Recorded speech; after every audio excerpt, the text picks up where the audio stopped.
Hola, bienvenidos, soy Montse Pardo y arrancamos Capital Empresa.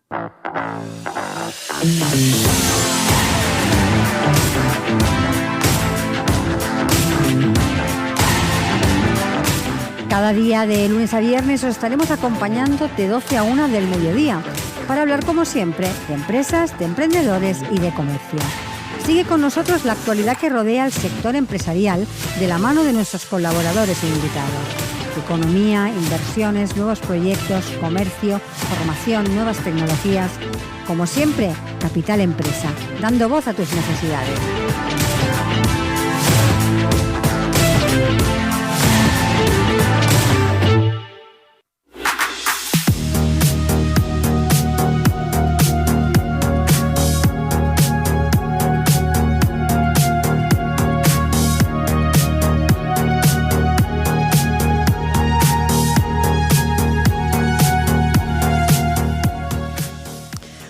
Hola, muy buenos días y bienvenidos a Capital Empresa. Como ya es habitual, iniciamos el programa de hoy dispuestos a aportarles la mejor información en relación a las pymes, el comercio, la tecnología, la innovación.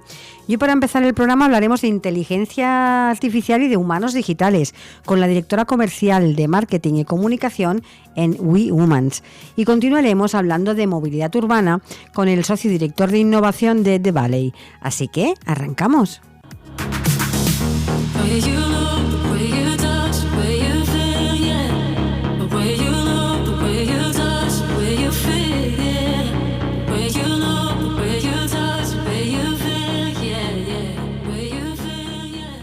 Estás escuchando Capital Empresa.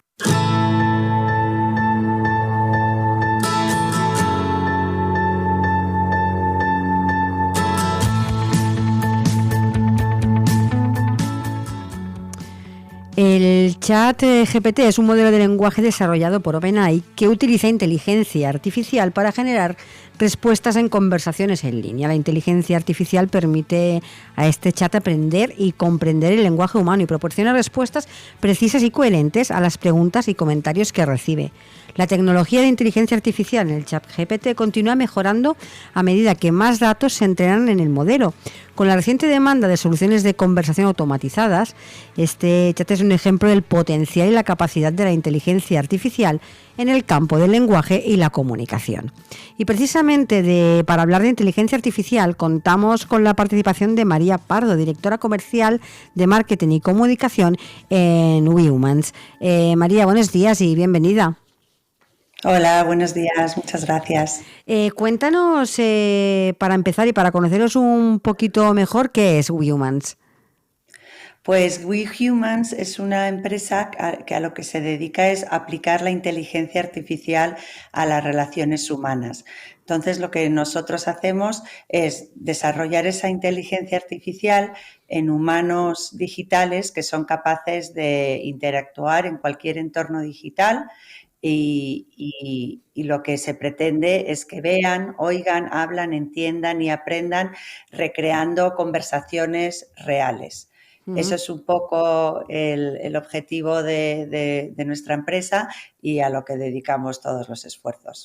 ¿Para qué sectores se dedican más vuestras soluciones?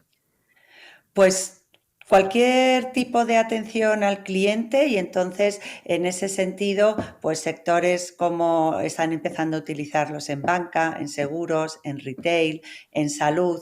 Hay que pensar que se estima, según un estudio que ha hecho el grupo de investigación BSIDE de la Universidad de Salamanca, que para el año 2025, dentro de nada, el 95% de las interacciones de las empresas con sus clientes en entornos digitales van a estar gobernados por la inteligencia artificial.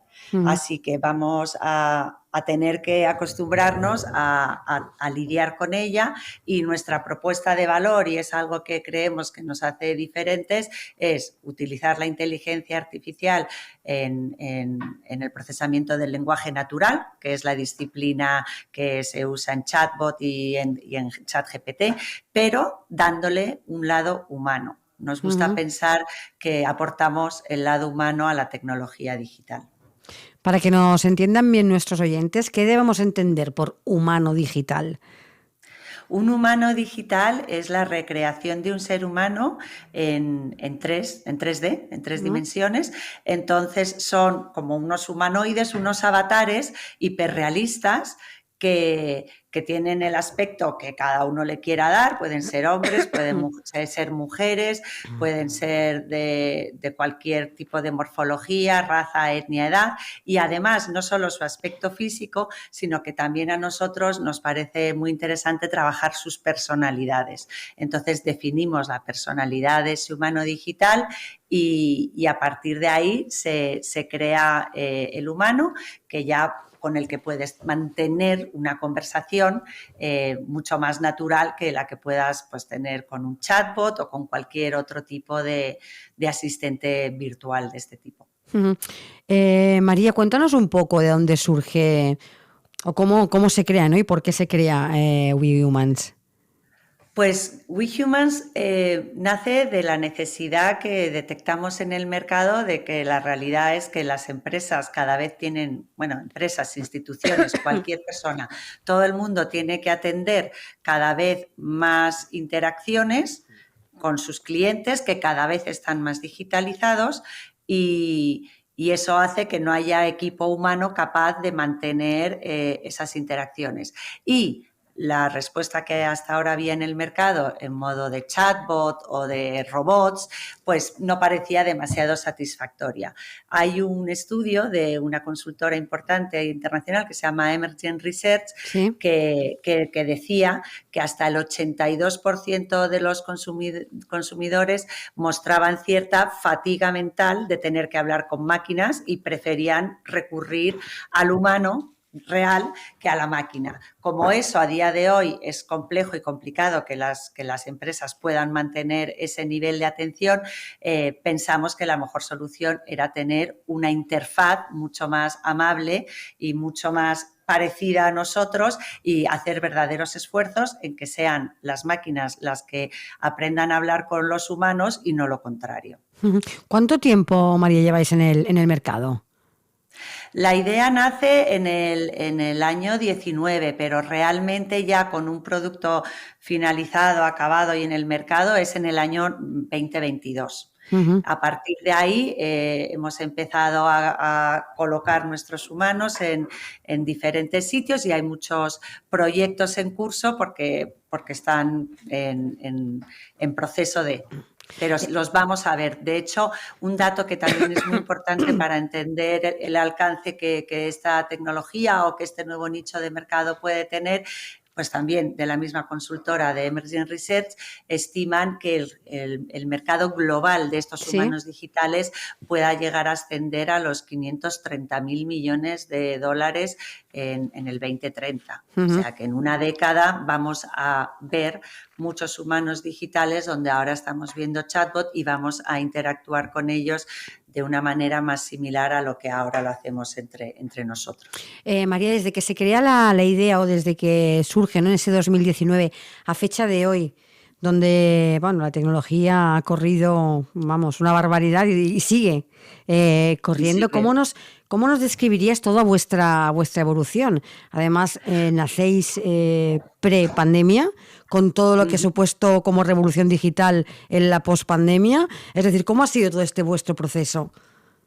Pues la idea, que es un germen, al principio es intentar ponerla en práctica y al principio se trabajaba con humanos en 2D. No eran humanos en 3D, no tenían volúmenes y efectivamente pues el auge y la digitalización brutal que hemos experimentado y gracias a la pandemia, que se ha acelerado todo, pues ha sido para nosotros fundamental para poder crecer igual de rápido. Todos los sistemas de procesamiento del lenguaje natural también han avanzado muchísimo.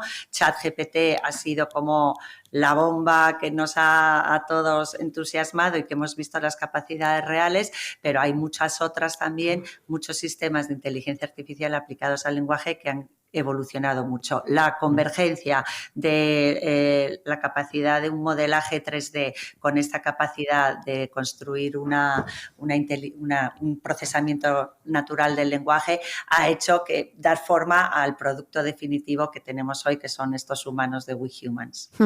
¿Cuál es vuestro valor añadido frente a otras propuestas que nos podamos encontrar en mercado?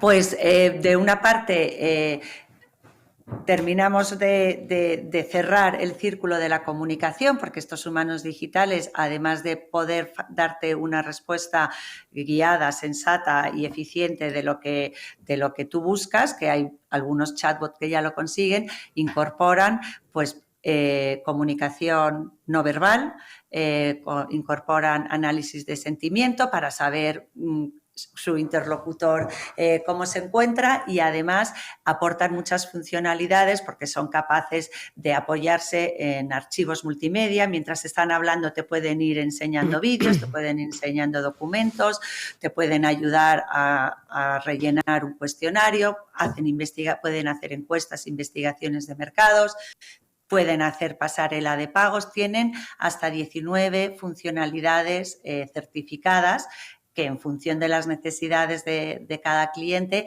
se van incorporando al proceso.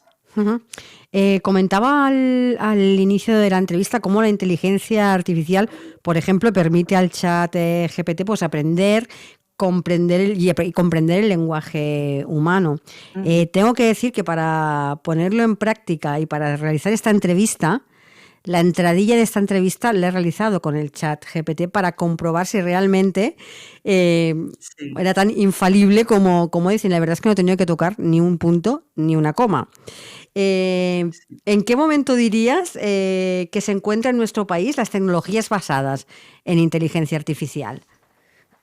Pues todavía están en un estado como lo está en el resto del mundo, ¿eh? Yo creo que así como el año pasado todo era metaverso, este año todo es inteligencia artificial, pero si se lee y se escucha a los expertos, hay unas advertencias importantes de no lanzar las campanas al vuelo. Esto no es ya definitivo. ChatGPT tiene bastantes detractores, tiene cosas que todavía no hace bien, está evolucionando al siguiente, ahora va a llegar Bing, el buscador lo va a incorporar, pero cada gigante tecnológico está trabajando en la inteligencia artificial. Los super expertos advierten de cuidado, no vayamos a pasar otro, lo que llaman ellos, invierno de inteligencia artificial, que más o menos pasa cuando se generan unas expectativas demasiado altas y luego se ve que falla. Pues entonces es complicado. Hoy justo ha salido que en la Unión Europea, que ahora mismo se está ultimando la ley de la inteligencia artificial, pues estaban a punto de sacarla, pero a raíz de la llegada del ChatGPT y de toda la inteligencia artificial generativa, que es este uso de la inteligencia, que es la que es capaz de generar textos de cero, imágenes de cero, vídeos de cero, pues van a revisarlo porque llegado el caso se puede considerar que es un riesgo extremo, entre alto y extremo. Entonces, ¿cómo están las cosas? Muy apasionantes, sí, pero hay que ser cautelosos. Todavía hay mucho trabajo por hacer. Es verdad que este primer acercamiento del público general a la inteligencia artificial generativa a través de ChatGPT ha sido increíble. El fundador decía que en solo 5 días de repente habían ganado 1 millón de usuarios en 5 días. Todo el mundo lo está probando, a todo el mundo le está encantando. Están empezando a ofrecer el servicio de pago. Pero todavía hay cosas que no funcionan tan bien. Bueno, yo me he quedado bastante sorprendida teniendo en cuenta que es una versión beta y que todo está, digamos, en proceso de mejora. Y yo digo, madre mía, cuando esto esté mejorado, va a ser, vamos, espectacular. ¿Vale? Sí, me decías que estamos en los inicios prácticamente de todas estas tecnologías y que cada día vamos avanzando, como decía antes, a pasos agigantados. ¿Cómo crees que va a seguir siendo la evolución? Porque me hablabas de sectores como la salud, el retail, banca, seguros, aquellos sectores que tienen un contacto muy habitual, ¿no? con el usuario. ¿Estos sectores ya están incorporando todas esas tecnologías o están también Sí, empezando y los vamos a ver ya de manera habitual. Yo he entrado en vuestra página y me ha parecido espectacular. Los humanos muchas digitales gracias. son algo fantástico y yo me imagino, ¿no?, el aquello de conectarme online para hacer una consulta y que me salga uno de vuestros humanos digitales, que Exacto. es muchísimo más agradable que estar escribiendo y hablando con un Esa es la robot. idea. Sí, esa es la idea, porque se juntan varias cosas. Primero, que la gente cada vez lee menos. Entonces, Mm. todo el esfuerzo que las empresas ponen en sus páginas web de explicarlo todo, aunque sean las preguntas frecuentes, es que la gente no las lee o no son capaces de encontrarlas. Entonces, pues si no te gusta leer y no te gusta escribir tanto, pues la mejor forma de interactuar es hablando. Si hay un humano digital que es capaz de entenderte y de contestarte y de hacerlo bien, pues es que es infinitamente mejor. También tienen aplicaciones interesantes, pues por ejemplo, para la gente mayor que no está tan cómoda en una página web o que no está tan cómoda hablando con un chat, pues si es capaz de hablar con un avatar en forma humana, pues se va a sentir más cómoda.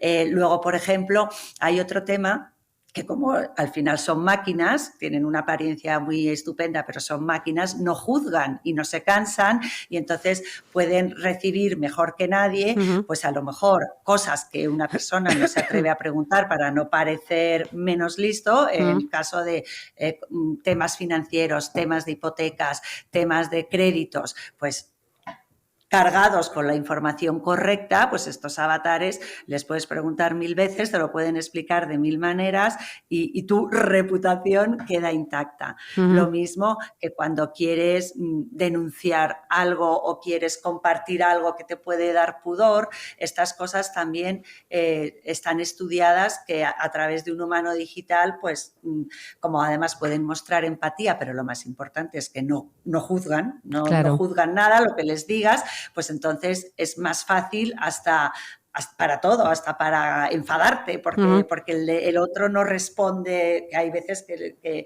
la atención al cliente se complica si la persona no tiene la capacidad de aguante necesaria. Entonces, bueno, Correcto. hay millones de... Y luego hay otro tema que también es interesante, que está en un estado embrionario, pero que es también que los avatares, pues por ejemplo, una tontería que nos pasa a todos, ¿no? Pues se te ha estropeado Wi-Fi y tienes que resetear tu cacharro, ¿no? Y entonces te dicen, mire por detrás, ve un bot, bueno, y es un drama, y estás ahí reseteando la clavija verde, el azul, pues un avatar te lo puede hacer, ¿sabes? Te lo muestra directamente.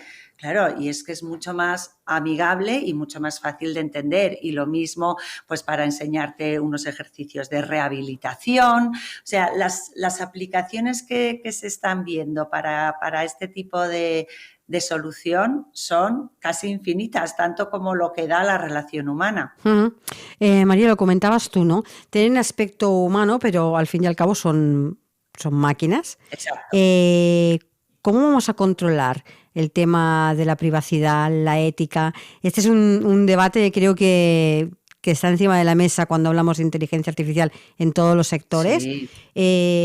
¿Cómo estamos en cuestión de regulación para todos estos temas?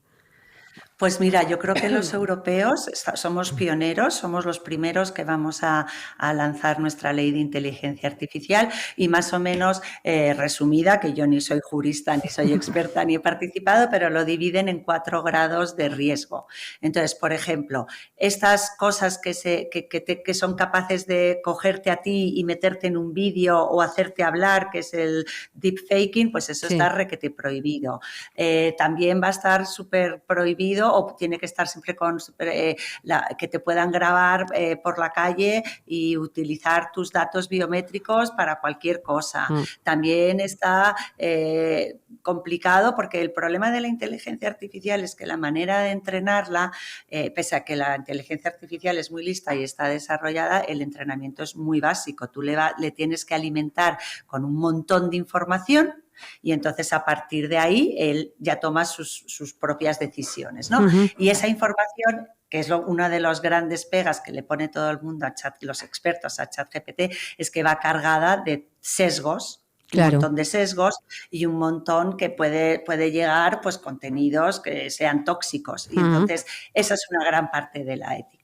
Si la inteligencia está entrenada con sesgos, te va a devolver esos mismos sesgos. Y es lo que ha salido en ChatGPT, que tiene ciertos comportamientos homófobos, racistas, sexistas, y entonces ahora la ética dice cómo vamos a controlar eso para devolver una inteligencia artificial mejor que la inteligencia general de la sociedad. Claro. Porque eso está todo ahí, pero si ya lo queremos traspasar a una máquina, qué gran oportunidad de eliminar los filtros negativos y los sesgos negativos. Entonces, esa es una gran parte y luego la otra es el uso.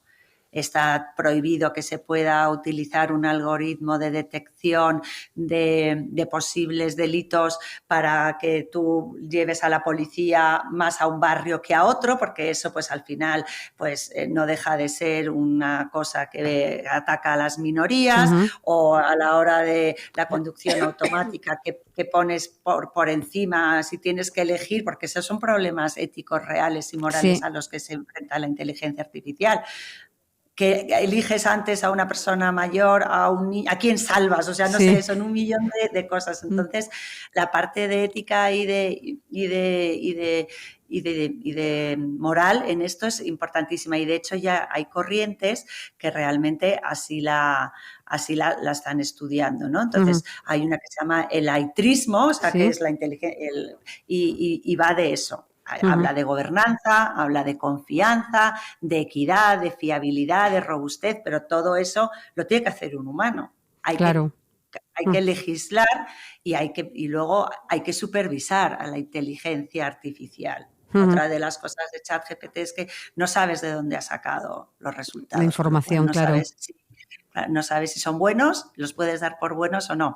En el siguiente caso, hay una solución híbrida que te dice esto es lo que te propongo y esto es de donde lo he sacado, para que un poco tú veas si las fuentes de las que está puedes verificar la información. Pues, exacto, eso es un poco la idea.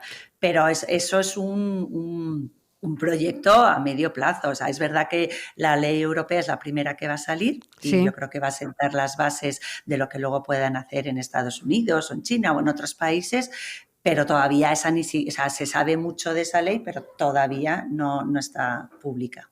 María, ya estamos en tiempo, ya para ir finalizando y centrándonos en We Humans. ¿Cuáles son ahora vuestros próximos objetivos?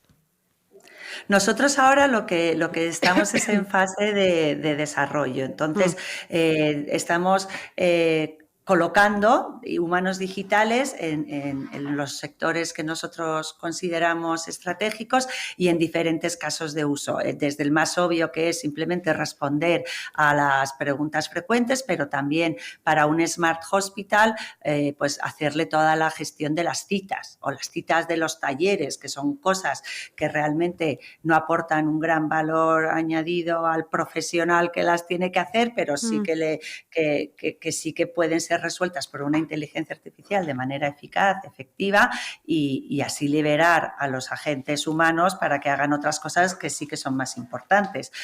También pues en temas de cribados o de campañas de información de salud, estamos expandiendo nuestros humanos en muchos sectores y en muchos casos de uso.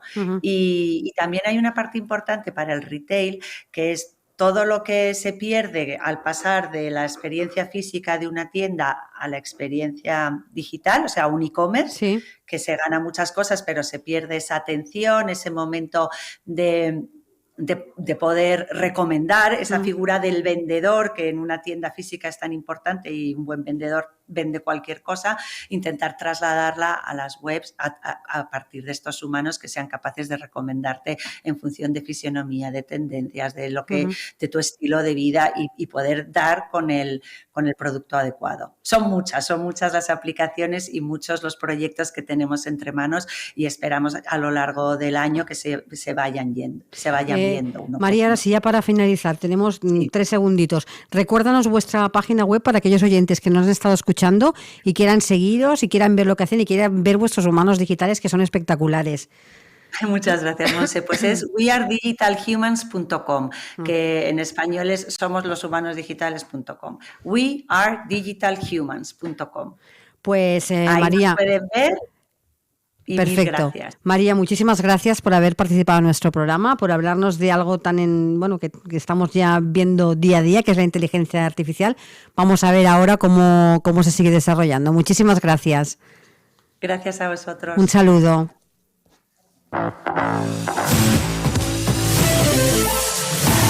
Estás escuchando Capital Empresa, un programa dirigido al comercio, la pequeña y mediana empresa y a los emprendedores. Capital Empresa, donde damos voz a tus necesidades.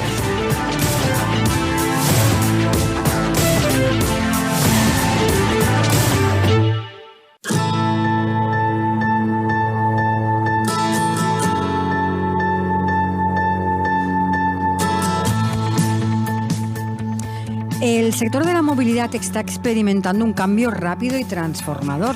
La digitalización, la electrificación y la automatización son algunos de los factores clave que están impulsando la innovación en el sector. Además, el enfoque en la sostenibilidad y en la eficiencia está impulsando la adopción de soluciones más verdes y eficientes. La movilidad compartida, el transporte autónomo y la movilidad urbana inteligente están ganando terreno en todo el mundo. El sector de la movilidad está abierto a nuevas oportunidades y a desafíos en el futuro. De todo esto hablaremos con Juan Luis Moreno, el socio y director de innovación de Devalley. Juan Luis, buenos días y bienvenido. ¿Qué tal? Buenos días. Un placer estar con todos vosotros. Gracias por estar de nuevo aquí en el programa. Juan Luis, antes de empezar a hablar de movilidad, que es lo que nos ocupa en el programa de hoy, para que os conozcan mejor nuestros oyentes, cuéntanos un poco qué es Devalley. Bueno, Devalley es un ecosistema que pretende acompañar y que acompaña, de hecho, porque llevamos 11 años de actividad ya, acompaña a profesionales y a empresas en el proceso que llamamos de adaptación a este entorno nuevo tan digital, pero no solamente la digitalización o digital como lo entendíamos hasta ahora, sino con todos los cambios que está suponiendo la irrupción de nuevas tecnologías, como la inteligencia artificial, la robótica, el metaverso ahora, la realidad inmersiva, el blockchain, etcétera, ¿no? Por eso acompañamos a profesionales y a las compañías en ese proceso de cambio, donde no solamente tratamos de que entiendan, ¿no?, cómo importar o incorporar estas tecnologías a sus empresas, sino los cambios que tienen que hacer a nivel cultural, de liderazgo, de gestión, de procesos en sus compañías para poder seguir liderando en un mundo tan cambiante. Pues como tú decías, sois todo un ecosistema, ¿no? No solo os dedicáis por ejemplo, a la formación, que es una parte muy importante. ¿De qué oferta formativa estaríamos hablando en Devalley? Sí, nosotros nos definimos como ecosistema, que es esa palabra que a veces no se entiende muy bien, porque como bien decías, lo hacemos, ese acompañamiento a las compañías y a profesionales, lo hacemos a través de la formación, formación tanto para particulares, desde posgrado hasta directivos, o también a las empresas directamente, pues para formar a sus comités de dirección, sus consejos de administración, sus colectivos dentro de la compañía, pero no solamente a través de la formación, sino que les acompañamos también a través de la selección de personal, es decir, somos también un headhunter o tenemos dentro de nuestro ecosistema un headhunter especializado que se llama Devalley Talent en la búsqueda de profesionales y directivos pues vinculados al sector digital, a las nuevas tecnologías, ¿no?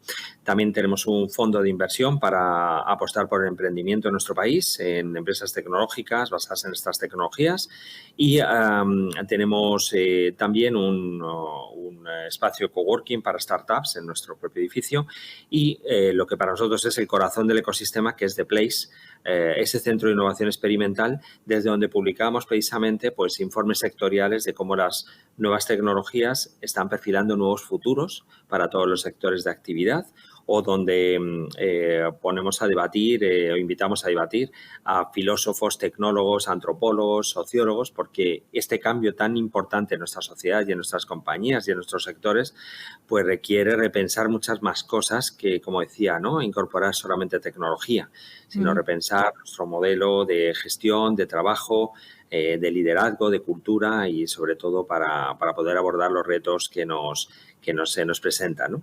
Antes de meternos ya de lleno a hablar de movilidad, y ahora que me comentas, ¿no?, de esta transformación que estamos viviendo, ¿no? en todos los sectores. ¿Cómo dirías que se está adaptando en general cómo se están adaptando nuestras empresas a toda esta transformación y estos cambios? Bueno, yo creo que más rápido de lo que vemos, ¿no? Como usuarios o como consumidores. De hecho, cuando nosotros publicamos los informes que llamamos de prospección de futuros, de tendencias de un determinado sector, realmente lo que hacemos con una metodología que se llama prospección de futuros es detectar indicios de futuro, pero en el presente. Es decir, son cosas reales que ya se están haciendo. Lo que ocurre es que cuando observamos un patrón, pues las concentramos, digamos, o las estructuramos en tendencias que permiten perfilar, como digo, futuros posibles dentro de un sector. Pero todo eso que nos permite establecer tendencias está ocurriendo ya. Es un futuro que parece a veces lejano, pero que ya es un presente. Y hay movimientos en compañías a veces que son players o jugadores de ese sector tradicionales que están haciendo cosas muy interesantes, pero al mismo tiempo hay emprendedores, startups que hacen o ponen en el mercado realmente productos y servicios muy innovadores que rompen las reglas a veces de ese sector, las reglas de mercado, hacen cosas diferentes, ¿no? Y ahí hay casos muy manidos en todos los sectores, pero muy conocidos por todos nosotros. Y también muy interesante el papel que juegan a veces players o jugadores de otros sectores que sin ser tradicionales de un sector determinado, de pronto irrumpen y se meten ahí y compiten y también hacen cosas muy diferentes al estilo del emprendedor, ¿no? Y eso especialmente en players tecnológicos, ¿no? Pues como los Amazon, los Google, etcétera, que siguen pues metiéndose en distintos sectores a que era el suyo tradicional. Y ahora sí, Juan, vamos a meternos de lleno. El pasado 26 de enero presentasteis un informe acerca del futuro de la movilidad. Pero si hablamos, antes de empezar a hablar de futuro, si hablamos a fecha de hoy, ¿cuál sería la fotografía del sector? ¿En qué momento se encuentra el sector de la movilidad en nuestro país? O en general, pues porque esto es muy global. Sí, efectivamente, es muy global, porque además las marcas son cada vez más globales y tanto de todos los players que podríamos meter dentro de esa industria o los sectores dentro de la industria de la automoción, ¿no? Para mí es uno de los sectores en donde o muy interesante ahora mismo por la disrupción que está sufriendo, digamos, pero además con algunas contradicciones que tiene que resolver, porque por una parte los fabricantes de vehículos están pues trabajando en nuevos modelos pues que tienden hacia esa conducción autónoma, que tienden hacia ser mucho más sostenibles para nuestras ciudades, como es pues vehículos eléctricos o incluso con nuevos carburantes o nuevas formas como el hidrógeno, pero al mismo tiempo, bueno, son autónomos, más sostenibles, eléctricos, etcétera, pero al mismo tiempo estamos, que también afecta al sector, en un momento en el que se está pidiendo que las ciudades sean más sostenibles, con menos coches, con más vehículos compartidos, con más transporte público sostenible o con cero emisiones, con dar más prioridad al humano y a la movilidad de una forma que se ha venido llamando inteligente, es decir, que sean ciudades mucho más pues con un impacto medioambiental mucho más sostenible, ¿no? Entonces, eso es una contradicción, porque al mismo tiempo están los fabricantes de vehículos queriendo vender muchos más coches, aunque sean otros modelos, pero al mismo tiempo en las ciudades estamos intentando que haya menos coches, ¿no? Con lo cual es un momento interesantísimo. Todos los sectores unos les afecta de una forma u otra, pero en este es verdad que es muy interesante, porque ya hay mucha realidad de innovación en el sector, pero al mismo tiempo hay debates de cómo nos tenemos que organizar como ciudades, como sociedades, etcétera, en torno al transporte, que va a hacer que tengan que convivir ambas tendencias y que busquemos entre todos una solución, ¿no? Hay un dato que me ha sorprendido cuando he leído lo que se comenta en vuestro informe y lo que me ha llegado en vuestra nota de prensa, y es que más del 70% de la población europea vive en ciudades, ¿no?, que representa alrededor del 23% de las emisiones de gases de efecto invernadero, ¿no? Y por parte de la ONU reconoce que en el 2035 el 33% de los españoles vivirá en tan solo 5 ciudades. Yo solo leer el dato como que me ha sorprendido. Sí, te hace pensar, ¿no?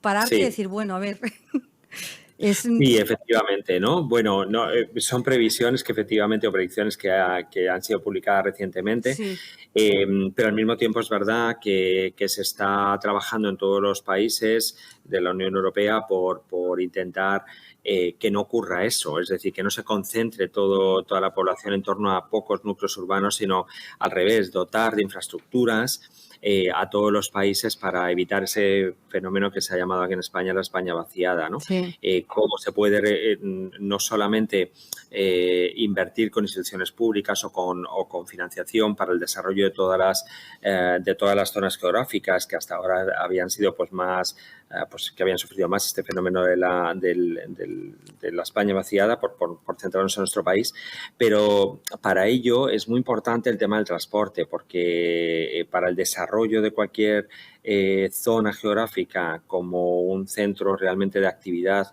empresarial, de negocio, realmente de comunidad, en torno a ella pues es muy importante el transporte, ¿no? El uso del transporte, que sea un transporte sostenible, que haya unas buenas infraestructuras y que realmente pues permita que no se concentre, que esté todo más disperso, porque si no, al mismo tiempo la concentración en un núcleo urbano genera otros problemas, como estamos viendo, de contaminación, de tener que hacer una transición hacia una ciudad mucho más inteligente, pero no solamente inteligente desde el punto de vista de miles de sensores conectados, sino, ¿no? de hacerla más sostenible para la vida humana, ¿no?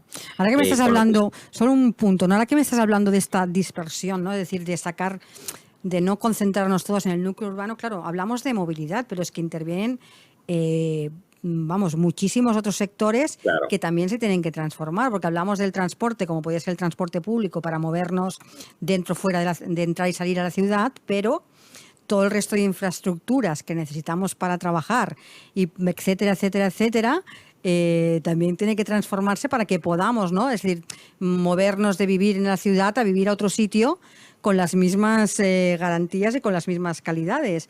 Es que son muchos los sectores que tienen que ver en esa transformación. Ese es el reto, no solamente de España, sino de los países que están desarrollándose más utilizando, digamos, todos los avances tecnológicos, ¿no? Porque es verdad que luego a nivel empresarial se suele concentrar en determinados núcleos urbanos y de ahí la predicción de la ONU, ¿no? Uh-huh. Ese es el reto que tenemos para hacer mucho más extensivo, ¿no? Todo el territorio nacional para para vivir un espacio mucho más sostenible y que realmente permita una vida mucho más digna, ¿no? Que muchas veces en las ciudades. Juan Luis, en vuestro informe se analizan todas las tendencias, ¿no? O algunas de las tendencias que están impactando, sobre todo en el futuro del sector y los factores que hay que tener en cuenta a la hora de hablar de esta transición, ¿no? Me gustaría ver contigo todas estas tendencias que habéis marcado, al menos las más importantes, ¿no? Empecemos, si te parece, por las tecnologías de tránsito, es decir, el usuario como centro de las soluciones. Cuéntanos un poco. Sí, bueno, al final lo que se ha venido a llamar el Transit Tech, ¿no? O las tecnologías de tránsito, es cómo se abordan, o son todas estas tecnologías que permiten abordar lo que es un transporte mucho más inteligente y un servicio, o pasar de una movilidad personal o individualizada a una personalidad, a una movilidad compartida. Es decir, el concepto de la movilidad como servicio, ¿no? Del móvil, el automóvil como servicio, ¿no? Yo creo que eso ya desde hace tiempo lo estamos viendo en nuestras ciudades. Creo que además es un indicador generacional, ¿no? Yo creo que nuestros jóvenes, no solamente en España, sino en todo, es algo muy transversal en todos los países occidentales, donde se está viendo coche como algo diferente, es decir, se ve más el transporte como un servicio que como un elemento realmente de progreso, digamos, individual, de tener un coche de unas determinadas características, pero individual. Yo creo que ese concepto de la posesión que teníamos antes, las generaciones anteriores, de desarrollo personal en base a lo que ibas adquiriendo, de una casa, un coche, la música, incluso los contenidos lo estamos viendo como muchas de esas cosas están pasando para los jóvenes a ser algo más como un servicio. No necesitan poseer esos artículos,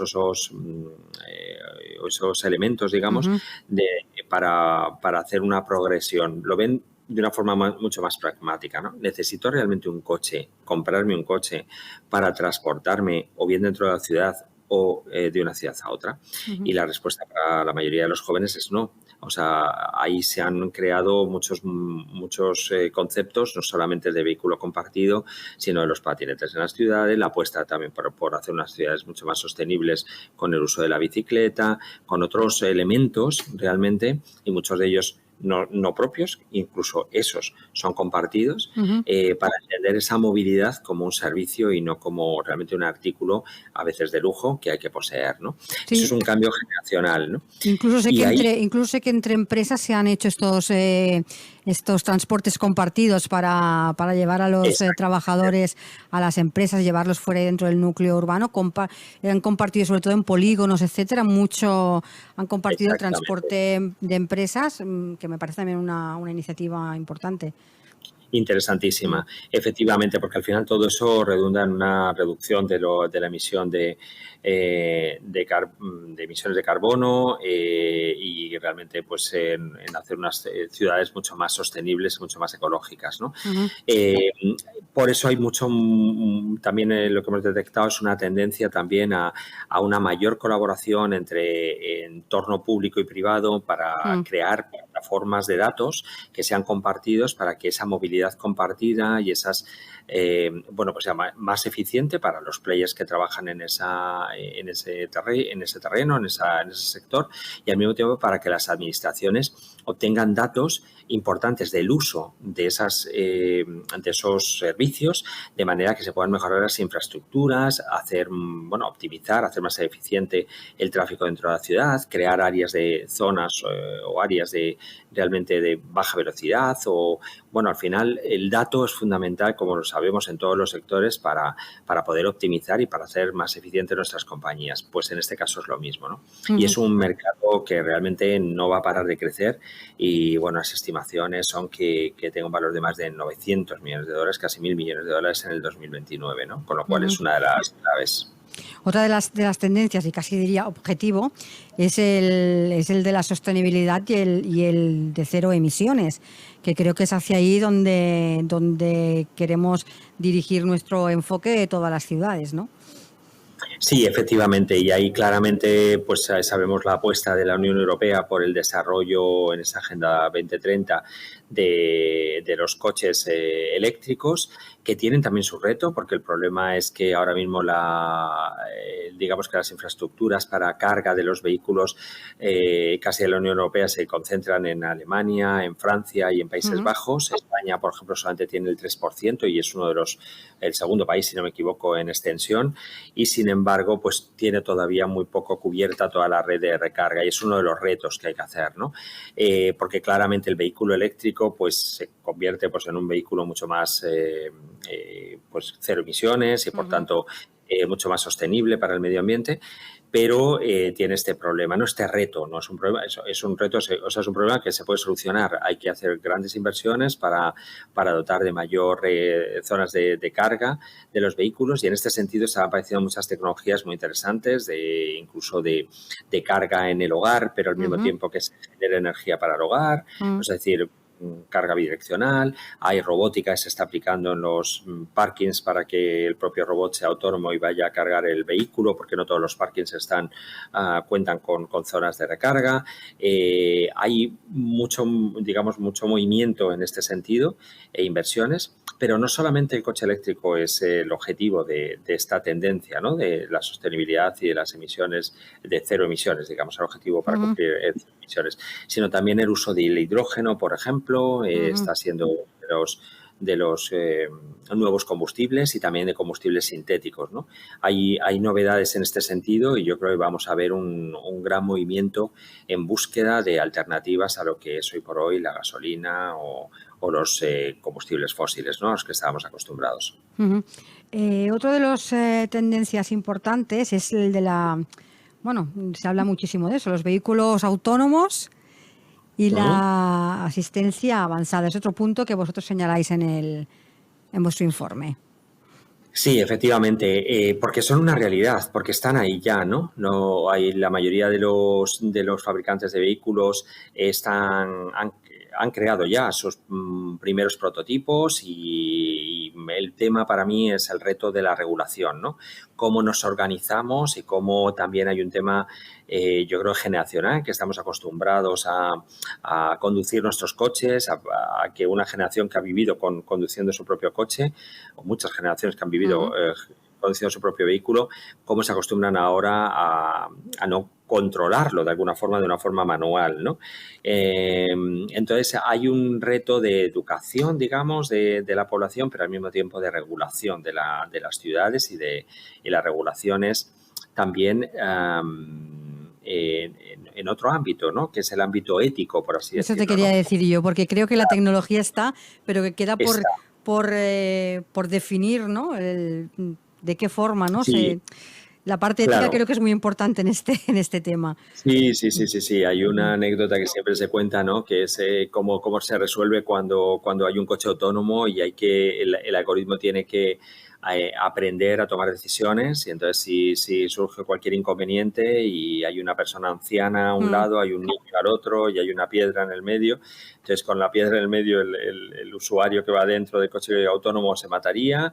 Si gira a un lado, pues puede atropellar a la persona anciana, y si gira hacia el otro lado a la persona, ¿no? al niño. Sí. Entonces siempre ahí es un debate ético. ¿Realmente hay que decidirlo así?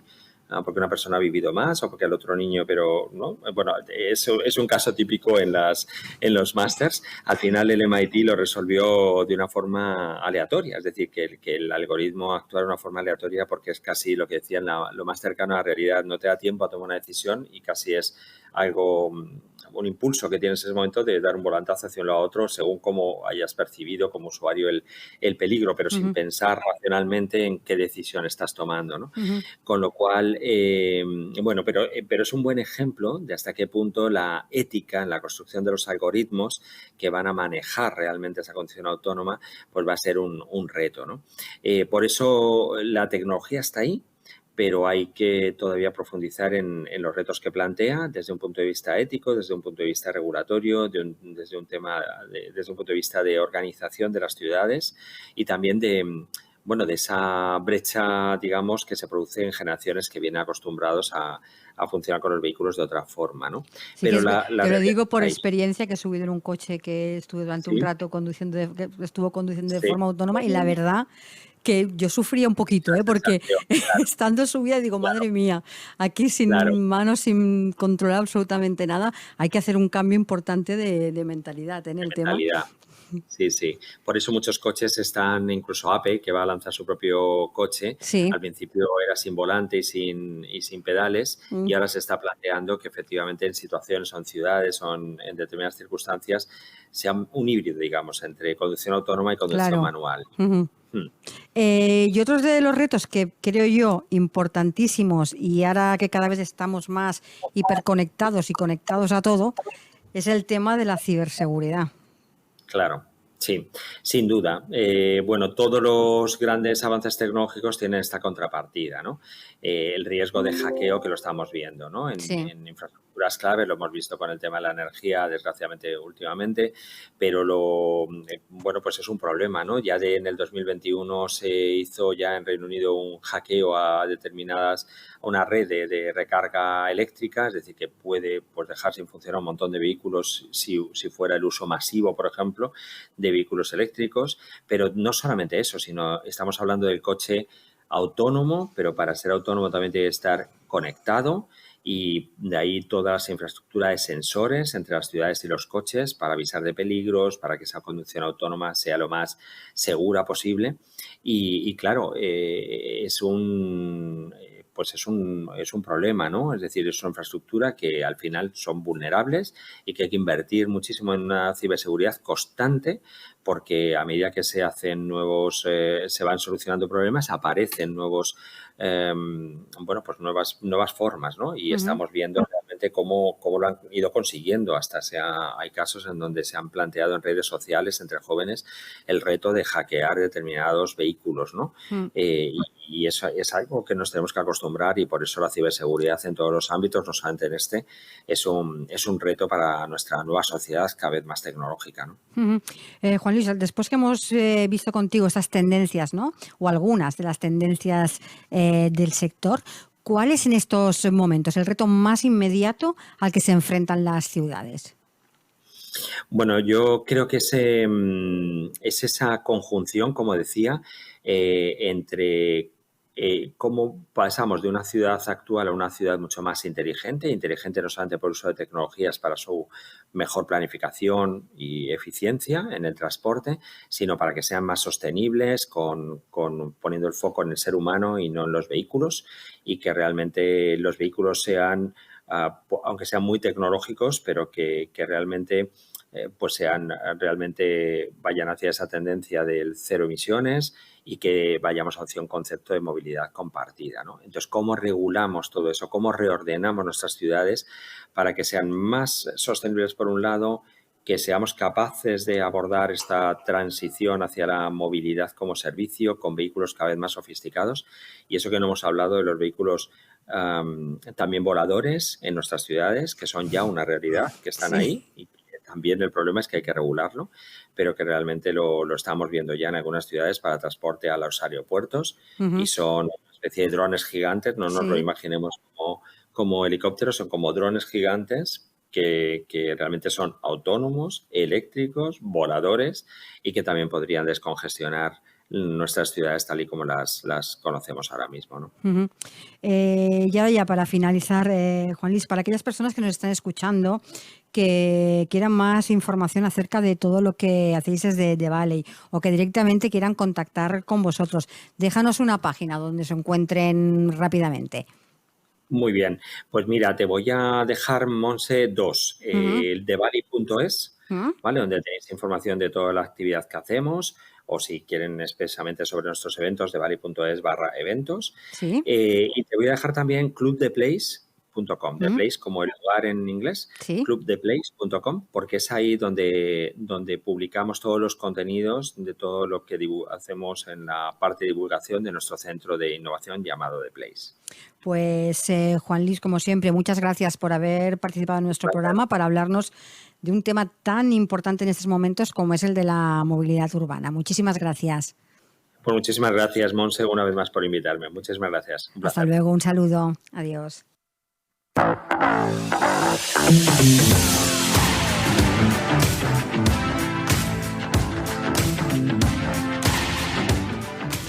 Y hasta aquí nuestro programa de hoy. Como siempre, muchas gracias por acompañarnos, y les recuerdo que les espero de nuevo el próximo lunes a las 12 del mediodía con más colaboradores y nuevos invitados aquí en Capital Empresa. Hasta el lunes y feliz fin de semana.